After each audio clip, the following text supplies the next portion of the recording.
Aku tak sudi mengurus suami lumpuh kres sepertimu. Bentak ibu mertuaku pada ayah mertuaku. Tapi 2 tahun kemudian dia datang untuk merampas harta ayah mertuaku. Aku syok saat ayah mertuaku yang sudah 2 tahun tak bicara tiba-tiba berbisik. Tenang saja, semuanya sudah kuurus. Ternyata selama ini, sebelum ceritanya dimulai, silakan tulis di kolom komentar dari daerah mana saja teman-teman yang menonton cerita ini. Jangan lupa like dan subscribe agar channel ini bisa semakin berkembang dan bisa mempersembahkan cerita yang lebih menarik lagi. Bau obat-obatan dan disinfektan menusuk hidungku. Aku Sasha duduk di kursi tunggu yang dingin dan keras di luar ruang dokter. Di sebelahku, suamiku Rangga meremas-remas tangannya. Wajahnya pucat, matanya kosong menatap lantai keramik putih rumah sakit. Di sisi lain, Rangga duduk bularas, ibu mertuaku berbeda dengan kami. Dia tampak gelisah dengan cara yang berbeda. Dia tidak terlihat sedih, dia terlihat marah. Kakinya yang terbalut sepatu mahal mengetuk-ngetuk lantai dengan tidak sabar. Pintu ruangan terbuka. Seorang perawat mempersilakan kami masuk. Dokter Bima, seorang pria parubaya yang tampak lelah sudah menunggu di balik meja kayunya yang besar. Di tangannya ada beberapa lembar hasil pemindaian. Silakan duduk, Pak Rangga, Bu Laras, Bu Sasha, katanya dengan nada yang terlalu tenang. Ketenangan itu membuat perutku mulas. Kami duduk. Bu Laras langsung menyela basa-basi. Langsung saja, Dok. Suami saya bagaimana? Kapan dia bisa pulang? Saya ada acara arisan penting minggu depan. Rangga tersentak menatap ibunya tidak percaya. Ibu, ayah sedang sakit. Dokter Bima berdeham mengabaikan ucapan Bu Laras. Dia menatap Rangga dengan tatapan iba. Pak Rangga, ini berat.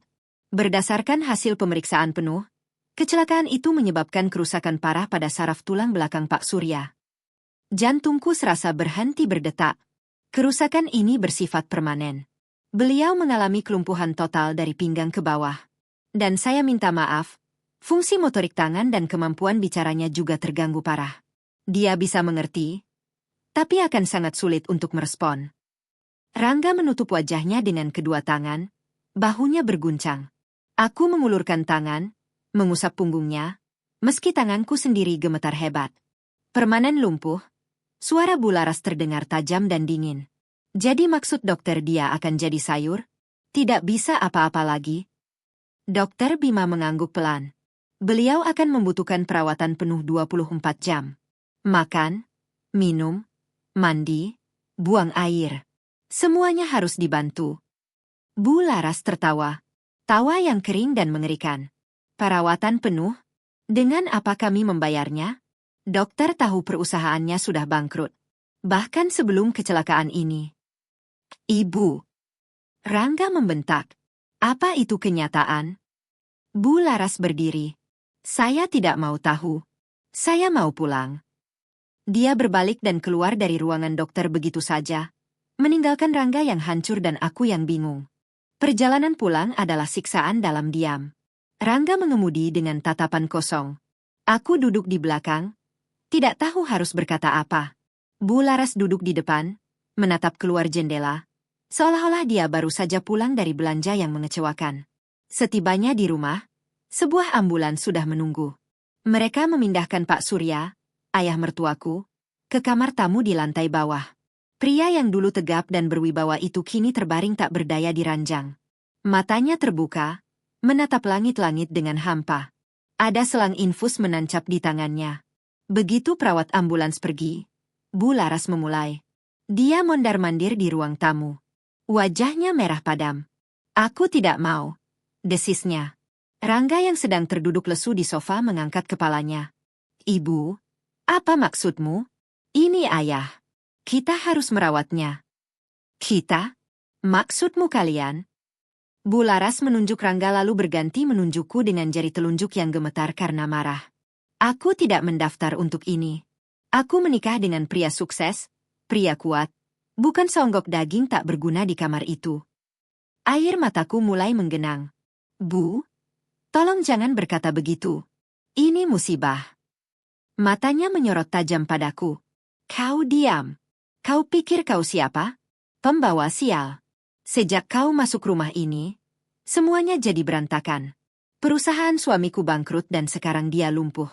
Ini semua salahmu. Cukup, Bu. Rangga berteriak, suaranya pecah. Sasha tidak ada hubungannya dengan ini. Oh, tentu saja ada. Bu Laras berjalan cepat ke kamarnya. Beberapa saat kemudian, dia keluar menyeret sebuah koper besar yang sepertinya sudah dia siapkan. Dia berhenti di depan pintu kamar tempat Pak Surya terbaring. Dia tidak masuk. Dia hanya berdiri di ambang pintu, menatap suaminya dengan jijik. Pak Surya menoleh pelan, matanya yang sayu menatap istrinya. Aku tak sudi, kata Bu Laras, suaranya penuh racun. Aku tak sudi mengurus suami lumpuh kere sepertimu. Dia lalu berbalik menatapku yang berdiri mematung di dekat Rangga. Dan kau, urus ayah mertuamu itu. Kalian itu sama-sama pembawa sial di rumah ini. Dengan kata-kata itu, dia membuka pintu depan.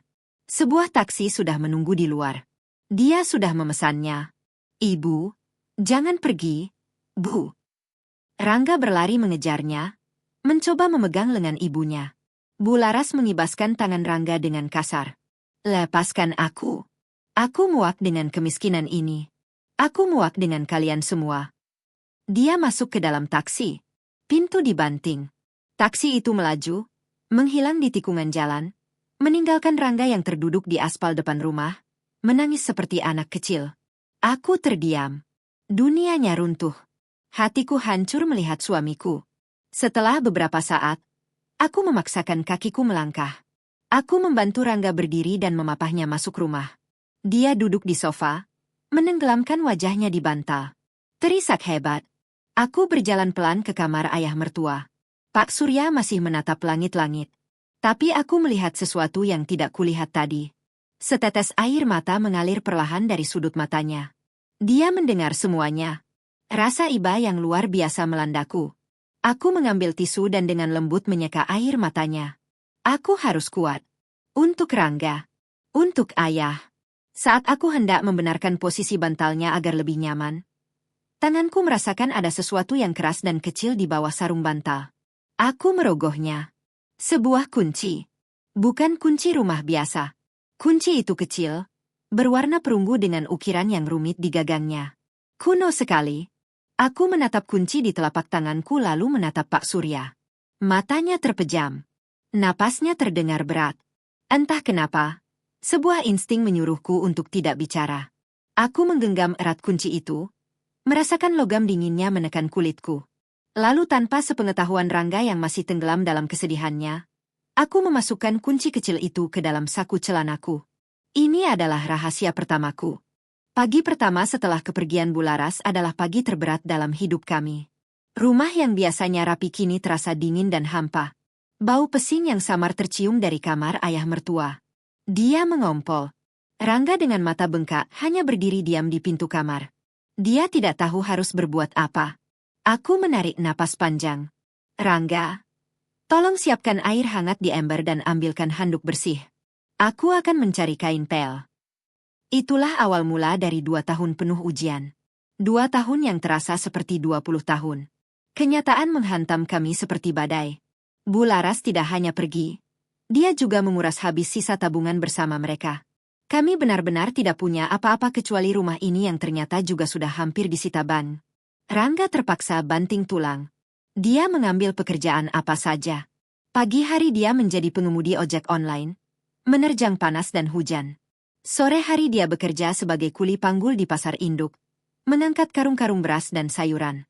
Malam hari, dia mengambil pekerjaan jaga malam di sebuah kompleks ruko. Dia pergi sebelum matahari terbit dan pulang saat aku baru saja akan tidur. Aku menjadi perawat penuh waktu untuk Pak Surya. Tugas itu menguras fisik dan mentalku. Setiap 2 jam di malam hari, aku harus bangun untuk membalik tubuhnya, memastikan tidak timbul luka baring. Pagi hari, aku memandikannya di atas ranjang, menyeka tubuhnya yang kaku dengan waslap hangat, membersihkan kotorannya, mengganti popok dewasanya. Awalnya aku sering muntah. Bau penyakit dan kotoran bercampur aduk. Tapi aku menelannya. Aku harus kuat. Lalu aku menyuapinya. Bubur saring yang kubuat sendiri, sesendok demi sesendok. Terkadang dia tersedak dan aku harus menepuk-nepuk punggungnya dengan panik. Setelah itu, aku harus memijat kaki dan tangannya yang mulai mengecil. Menggerakkannya secara pasif agar sendinya tidak kaku. Ayah, digerakkan sedikit ya biar enak, kataku setiap hari. Dia hanya menatapku. Matanya yang dulu tajam kini redup. Dia tidak pernah bicara, tidak pernah merespon. Hanya tatapan kosong. Beban keuangan semakin berat. Uang hasil kerja keras Rangga hanya cukup untuk makan dan membeli popok serta obat-obatan dasar ayah. Kami mulai menjual barang. Pertama, perhiasan pernikahanku. Kalung dan cincin itu kulepas dengan air mata.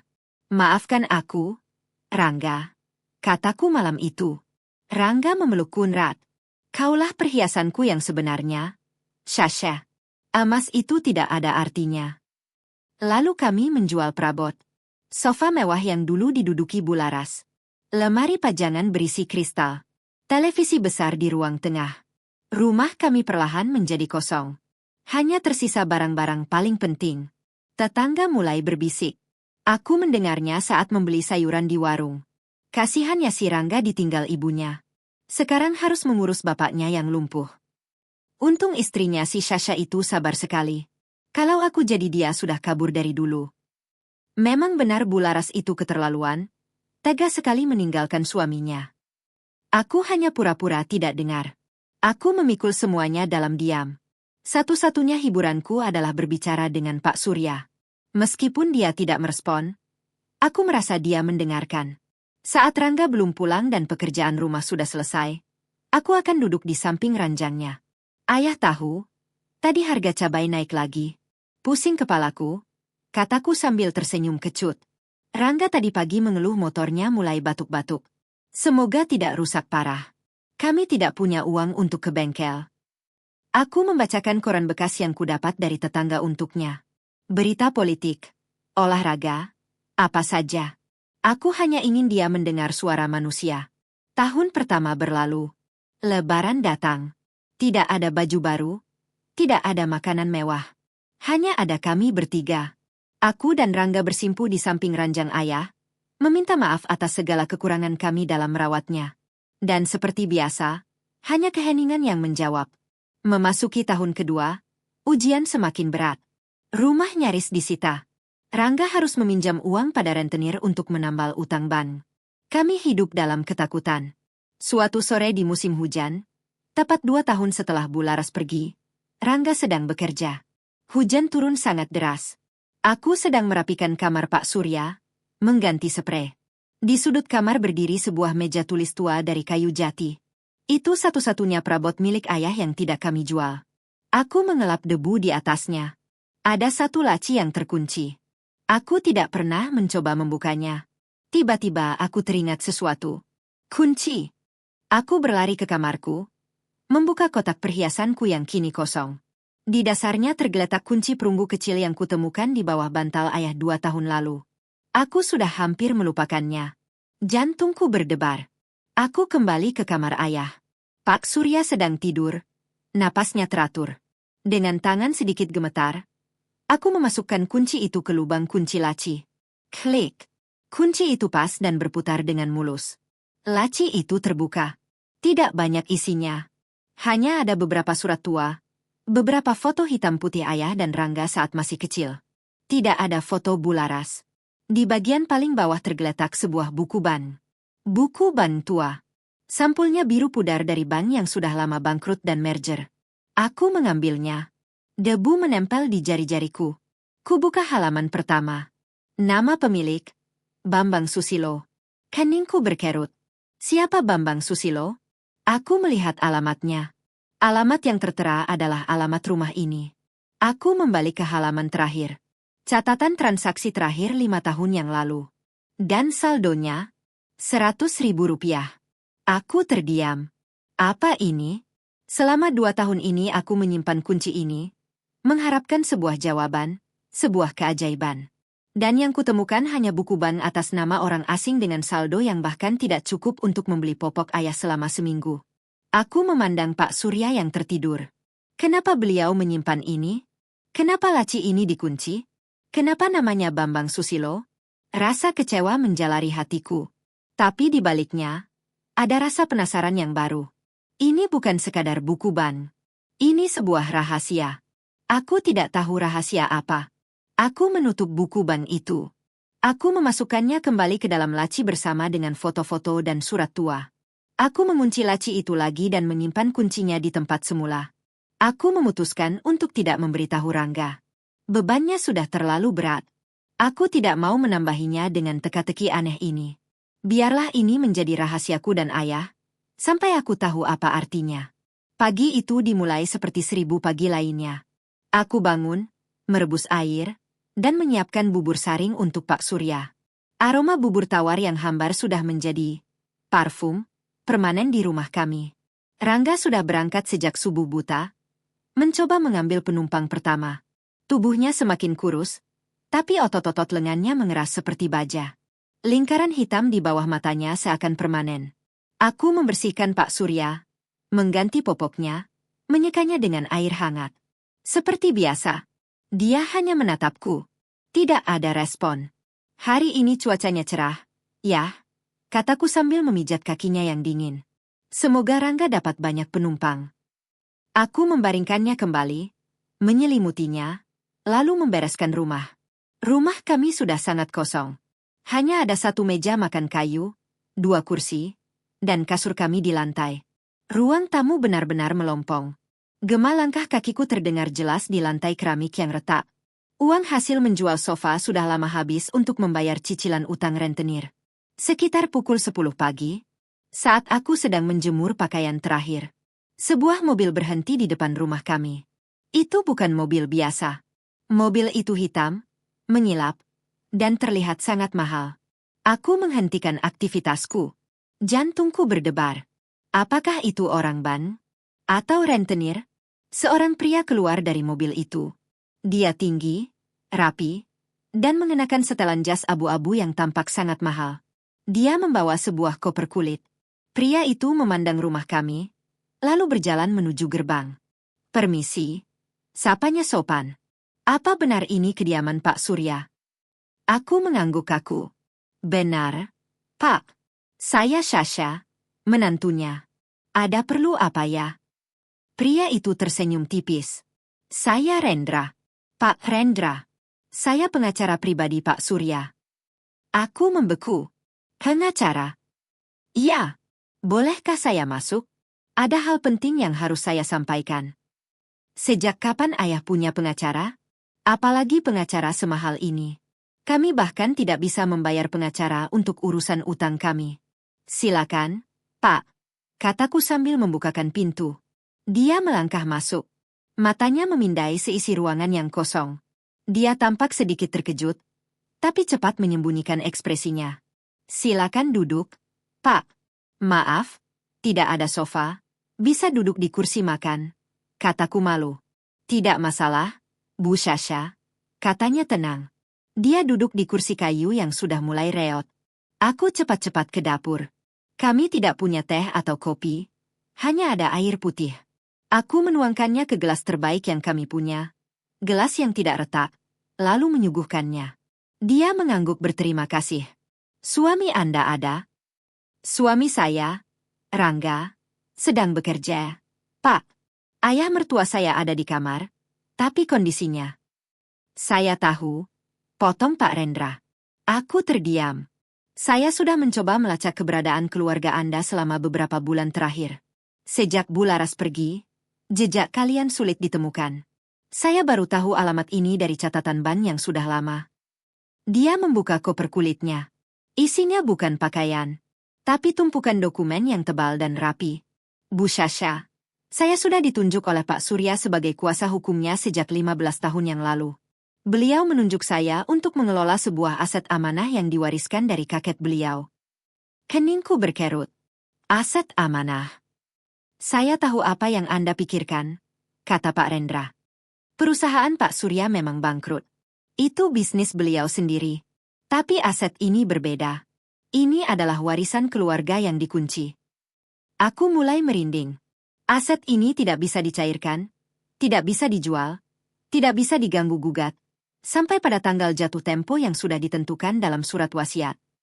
Dia mengeluarkan sebuah map merah marun. Dan tanggal jatuh tempo itu adalah kemarin. Aku menelan ludah. Saya masih belum mengerti maksud Bapak. Pak Rendra menatapku lurus. Maksud saya, Bu Sasha, aset itu kini sudah bebas. Sudah bisa dicairkan. Dan saya di sini untuk mengurus pencairannya atas nama Pak Surya. Aset? Apa? Pak? Suaraku bergetar. Tanah? Rumah? Pak Rendra menggeleng. Bukan. Jangan lebih besar dari itu.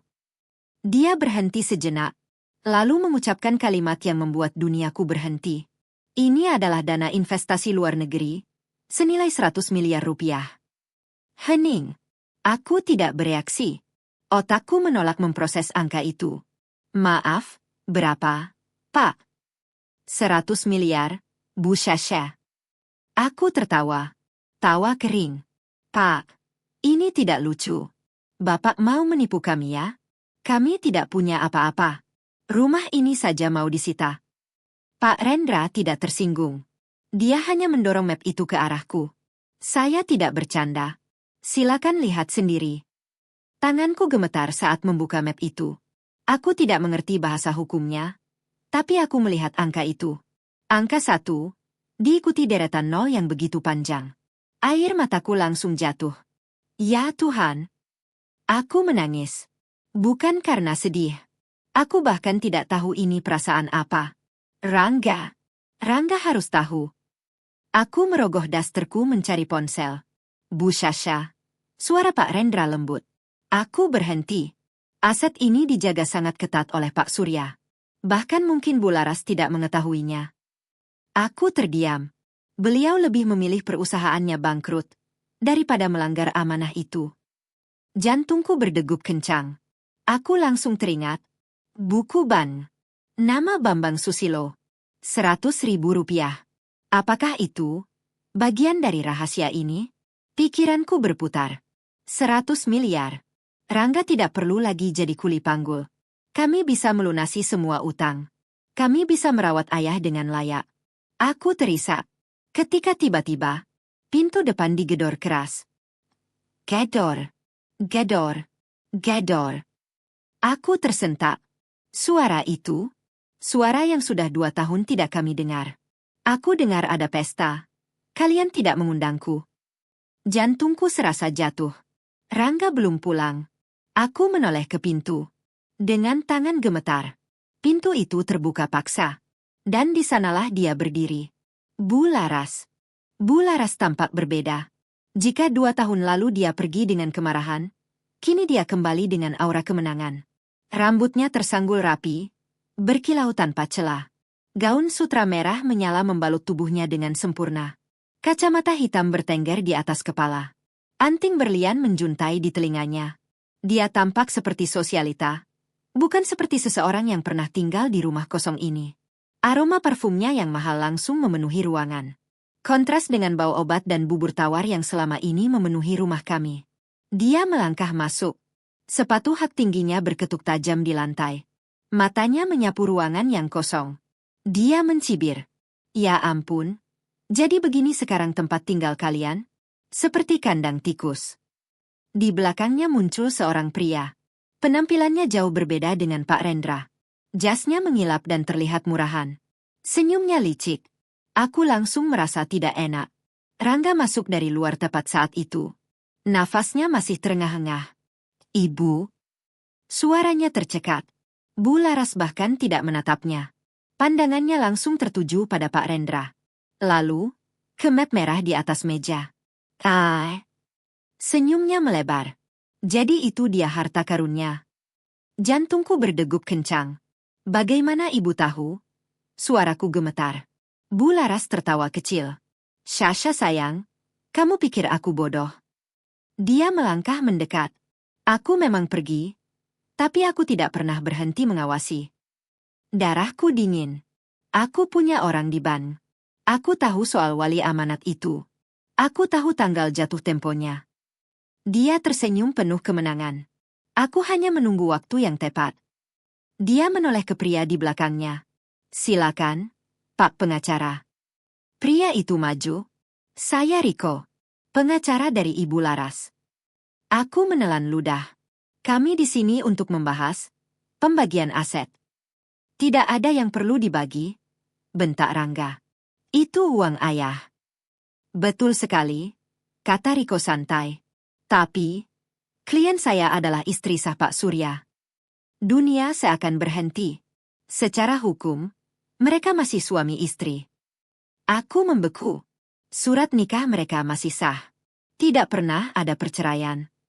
Bu Laras tersenyum manis, seperti racun. Sayang sekali ya, Mas Surya tidak menceraikanku sebelum dia jatuh miskin. Riko melanjutkan, menurut hukum, semua harta yang diperoleh selama pernikahan adalah harta bersama. Aku mulai gemetar. Aset 100 miliar itu, termasuk. Rangga maju dengan marah. Tidak. Ibu meninggalkan kami. Ibu meninggalkan ayah. Ini hukum, Rangga. Bukan soal perasaan, balas Bu Laras dingin. Riko tersenyum. Klien kami menuntut 50%. 50 miliar rupiah. Tidak. Teriak Rangga.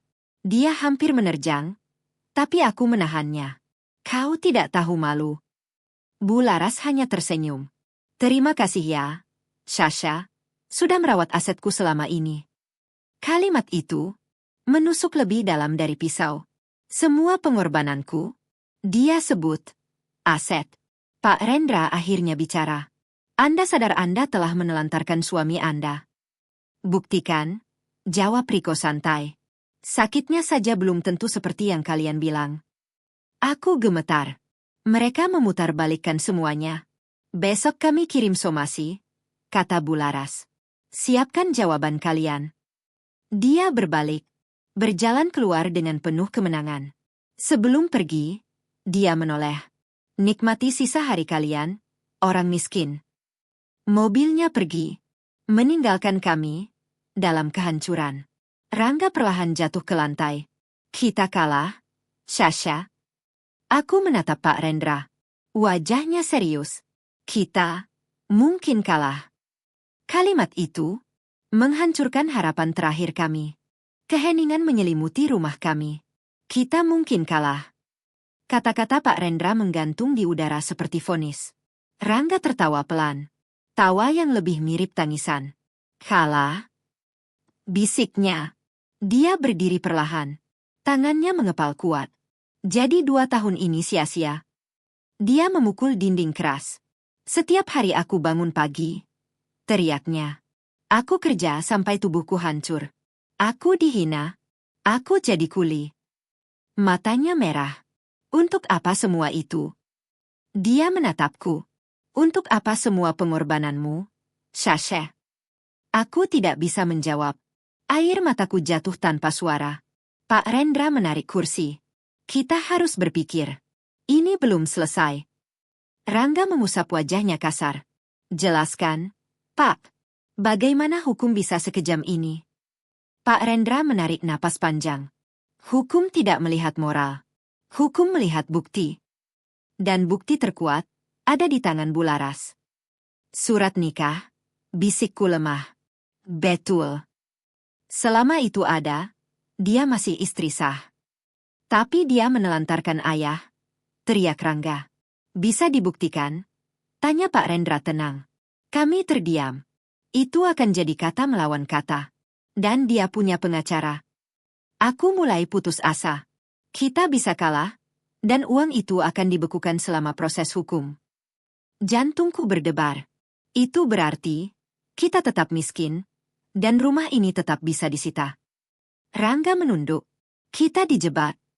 Aku teringat sesuatu. Sesuatu yang selama ini kusembunyikan. Pak Rendra, tunggu. Mereka menatapku. Aku berlari ke kamar. Mengambil kunci kecil itu. Lalu buku ban. Aku kembali dan meletakkannya di meja.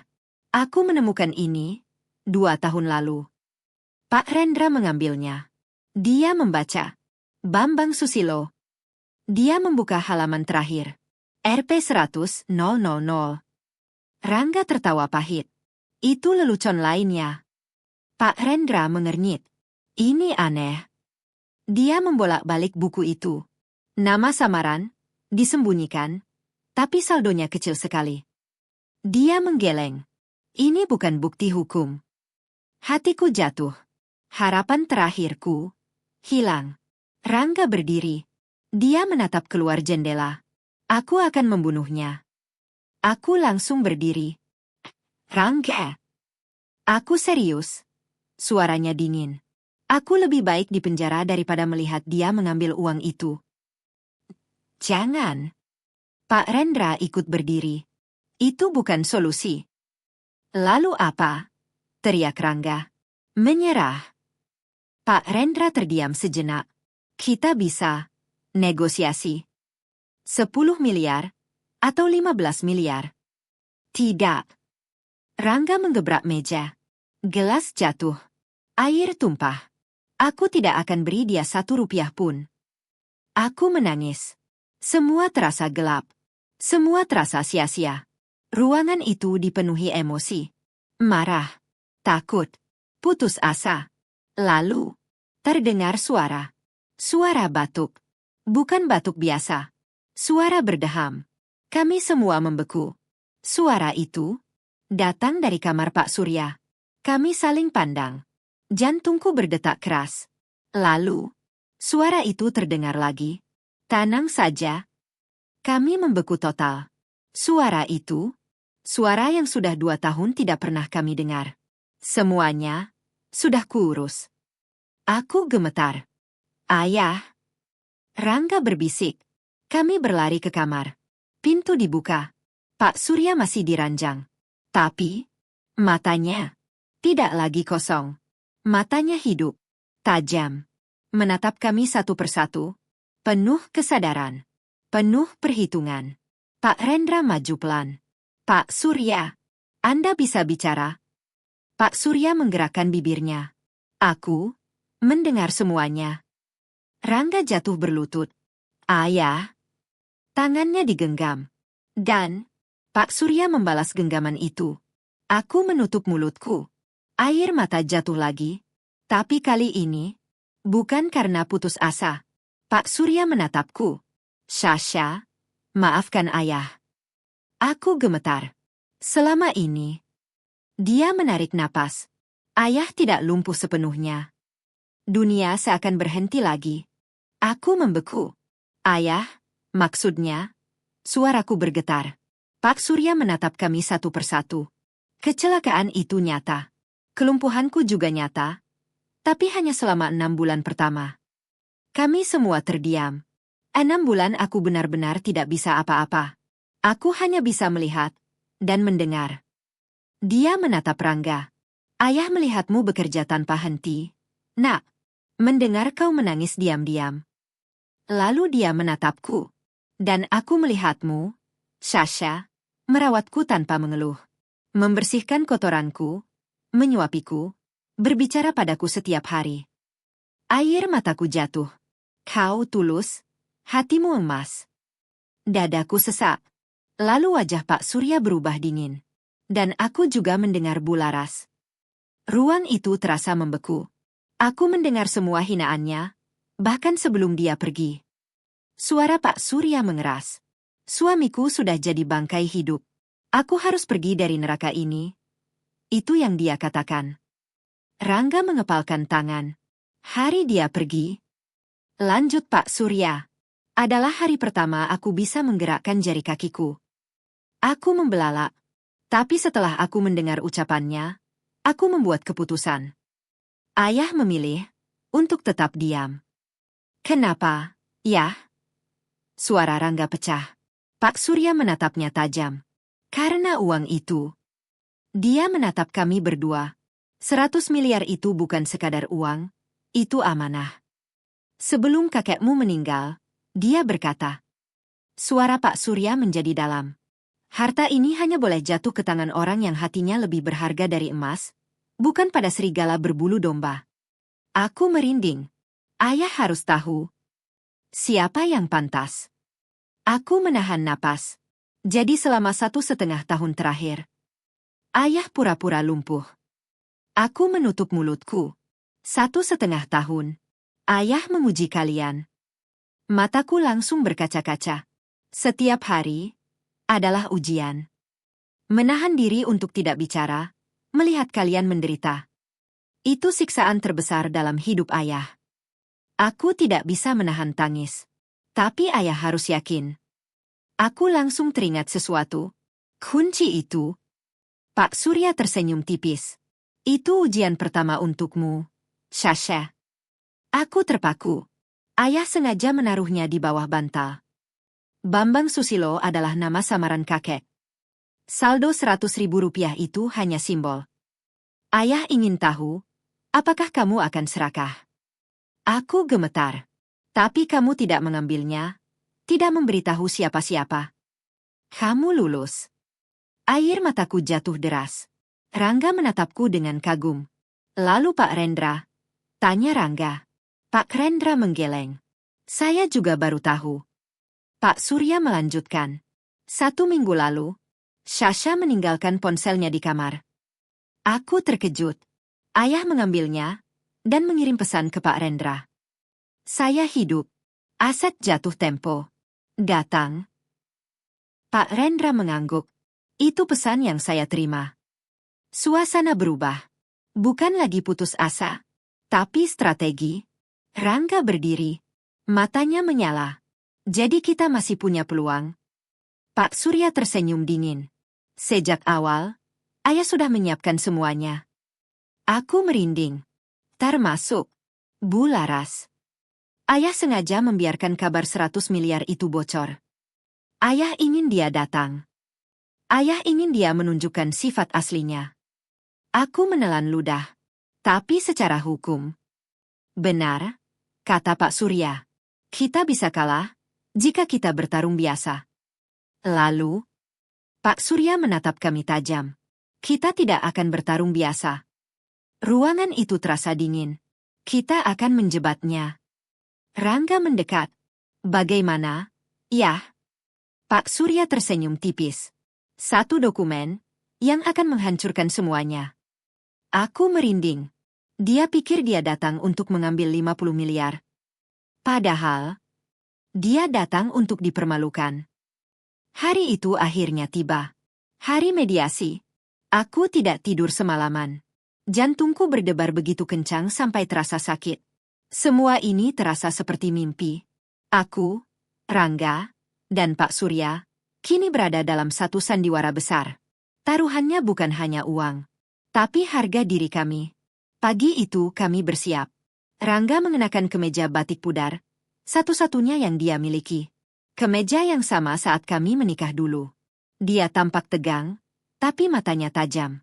Bukan lagi orang yang putus asa, tapi pemburu. Aku membantu Pak Surya duduk di kursi roda. Begitu duduk, dia langsung berubah. Matanya kembali kosong. Wajahnya lemah. Napasnya berat. Aktor yang sempurna. Aku bahkan hampir lupa. Dia bisa berjalan. Ayah yakin? Bisikku pelan. Tanpa menoleh, dia menjawab sangat pelan.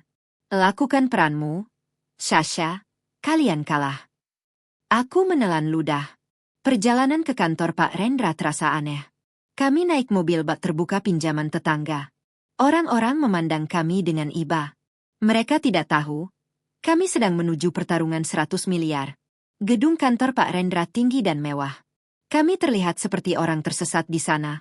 Rangga bahkan harus menggendong Pak Surya masuk. Semua mata memandang. Aku menunduk, memainkan peranku. Pak Rendra sudah menunggu di ruang rapat. Wajahnya kusut. Dasi miring. Dia juga berakting. Silakan duduk. Katanya lemah. Kami duduk. Tanganku dingin. Tepat pukul 10. Pintu terbuka. Bu Laras masuk. Diikuti Riko. Aura mereka langsung memenuhi ruangan. Bu Laras duduk dengan angkuh. Sudahlah. Kita tidak perlu basa-basi. Mereka sudah tahu mereka kalah. Dia menatap kami satu persatu. Rangga, makin kurus ya? Kerja kuli itu berat. Dia menatapku. Sasha, masih pakai daster itu? Aku menunduk. Dia lalu menatap Pak Surya. Ayah hanya menatap kosong. Kasihan sekali. Katanya pura-pura sedih. Nanti aku carikan panti jompo ya setelah aku ambil uangku. Cukup. bentak Rangga. Persis seperti latihan. Riko tersenyum. Baik, kita mulai saja. 50 miliar. Kita selesai. Pak Rendra membuka map. Tangannya dibuat gemetar. Kami sudah berdiskusi semalaman. Bu Laras tersenyum puas. Kami bersedia berdamai. Bagus, kata Riko. Tapi semua berhenti. Ada satu hal kecil. Aset yang mana yang kita bicarakan? Bu Laras tertawa keras. Pengacara bodoh. Tentu saja 100 miliar itu. Pak Rendra menggeleng pelan. Saya rasa Anda salah informasi. Ruangan menjadi sunyi. Apa maksudmu? Pak Rendra tidak menjawab. Dia mengeluarkan buku ban biru itu. Jantungku berdebar. Ini satu-satunya aset yang kami temukan. Riko mengambilnya. Membuka cepat. Bambang Susilo. Dia membalik halaman terakhir. Dan wajahnya berubah. Berapa? Tanya Bu Laras tidak sabar. Riko menelan ludah. 100.000. Hening. Bu Laras membeku. Lihat sini. Dia merebut buku itu. Matanya membaca. Wajahnya memerah. Ini lelucon. Dia menggebrak meja. Kalian menipu aku. Aku menunduk. Pura-pura menangis. Kami juga tidak tahu, Bu. Pak Rendra ikut berakting. Harta 100 miliar itu hanya rumor. Kalian bohong, teriak Bu Laras. Dia menyapu meja. Gelas jatuh. Aku menyewa pengacara mahal untuk ini. Dia gemetar marah. Dia mendekati Pak Surya. Membungkuk. Dasar bangkai. Desisnya. Kau menipuku bahkan saat kau lumpuh. Dia mendorong kursi roda. Hampir terjatuh. Rangga langsung menahan. Jaga sikap. Bu Laras tertawa histeris. Aku akan hancurkan kalian di pengadilan. Dia berbalik. Riko, kita pergi. Mereka menuju pintu. Aku dan Rangga saling pandang. Rencana berjalan, tapi belum selesai. Aku tanpa sadar berbisik. Lalu uang 100 miliar yang asli. Langkah Bu Laras berhenti. Pelan, dia menoleh. Matanya menyipit. Apa katamu? Jantungku langsung jatuh. Aku salah bicara. Ruangan itu mendadak sunyi. Semua mata tertuju padaku. Aku langsung menutup mulutku. Terlambat. Bu Laras berbalik perlahan. Wajahnya berubah. Dari marah menjadi penuh kecurigaan. Apa katamu tadi?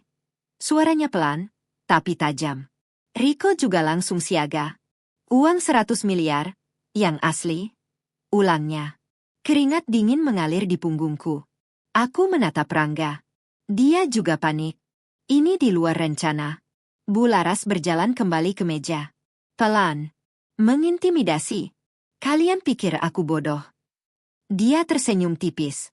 Kalian mencoba menipuku dengan buku ban receh ini, sementara kalian menyembunyikan yang asli. Riko ikut tersenyum. Jadi rumor itu benar. Mereka mulai percaya. Situasi berbahaya.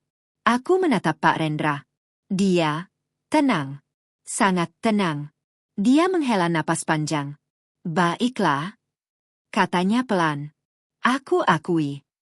Aku dan Rangga langsung menatapnya. Uang itu memang ada.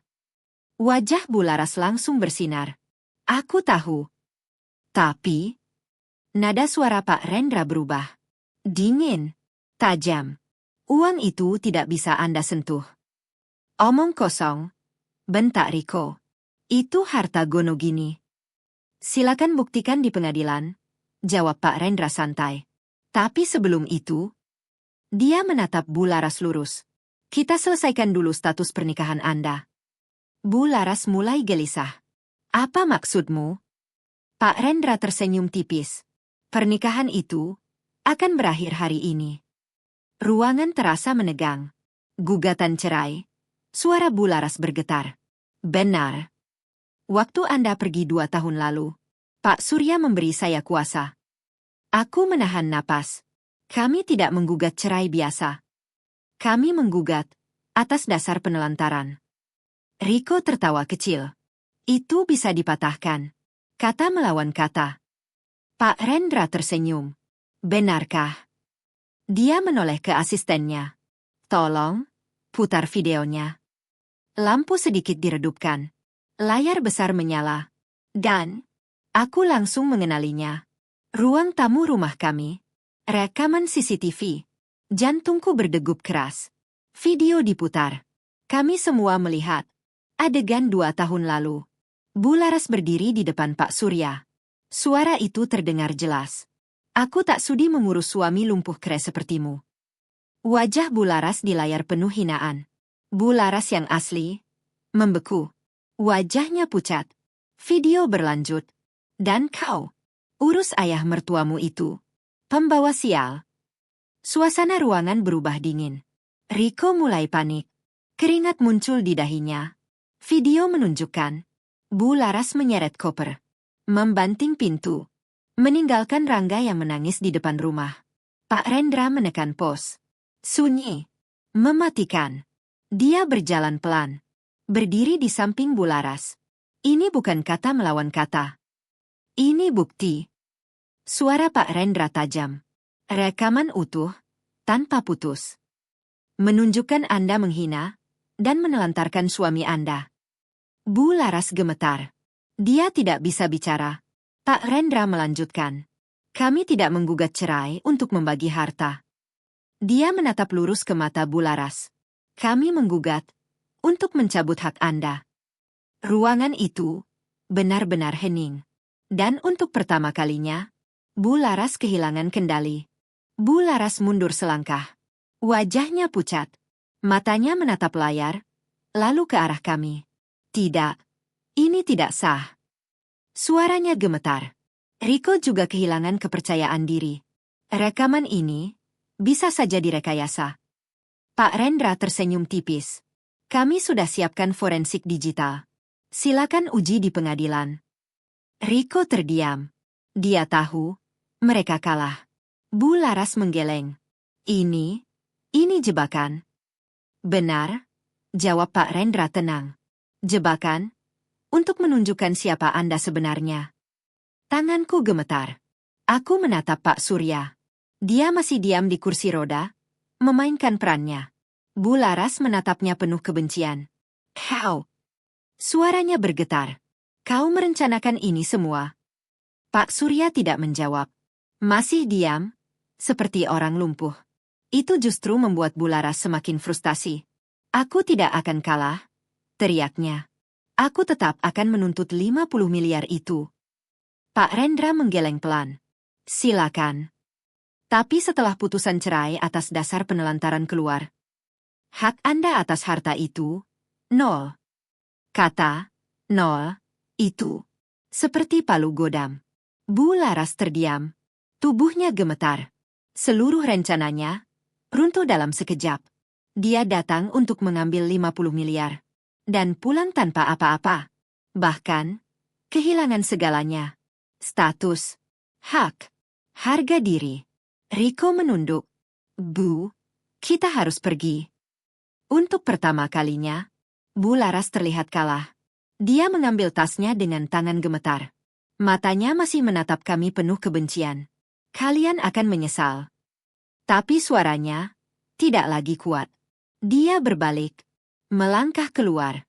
Tanpa kemenangan, tanpa harga diri. Pintu tertutup. Dan hening. Aku terduduk lemas. Semuanya selesai. Benar-benar selesai. Rangga menatap ayahnya. Perlahan, Pak Surya mengangkat kepalanya. Matanya kembali hidup. Dia berdiri. Untuk pertama kalinya di depan kami, tanpa berpura-pura. Aku menutup mulutku. Rangga langsung memeluknya. Ayah. Tangis pecah. Bukan tangis sedih, tapi tangis lega. Aku ikut mendekat. Memeluk mereka berdua. Pak Surya menatapku. Sasha. Suaranya hangat. Mulai hari ini, semua amanah ini adalah milik kalian. Air mataku jatuh lagi. Tapi kali ini, aku tersenyum. Bukan karena uang itu, tapi karena akhirnya, keadilan benar-benar datang. Dan 2 tahun penderitaan itu tidak pernah sia-sia.